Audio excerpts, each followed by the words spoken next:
Before Stranger Things, may kwento ng mas madilim.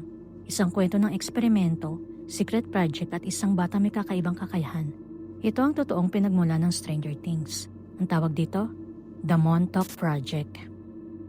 Sa dulo ng Long Island, may lumang Air Force Base na tinatawag na Camp Hero. Ayon sa gobyerno, isinara raw ito noong 1980s. Pero ayon sa mga residente, iba ang nakikita nila. May mga truck na pumapasok tuwing gabi, may mga ilaw na biglang sumisindi, at may mga ugong na nanggagaling sa ilalim ng lupa. At ayon sa isang engineer na si Preston Nichols, hindi talaga sarado ang base na ito.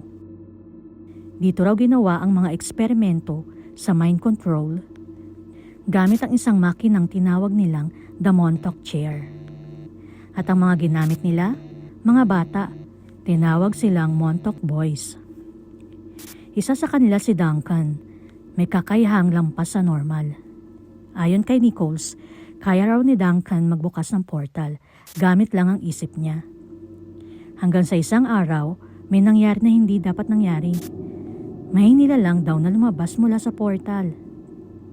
Isang shadow creature na hindi na nila nakontrol.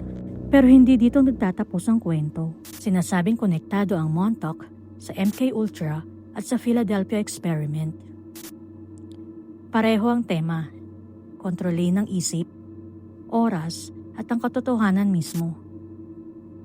At hanggang ngayon, may mga parte ng Camp Hero na hindi pa rin pinapapasok ang publiko.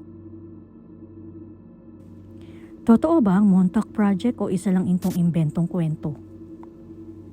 Pero kung totoo ang sinasabi ni Nichols, may mga pinto tayong hindi dapat binuksan. At kung nagawa na nila noon, baka ginagawa ulit ngayon. Ikaw, naniniwala ka ba sa Montauk Project? Ito ang Decoded Files PH, where facts meet forbidden truth.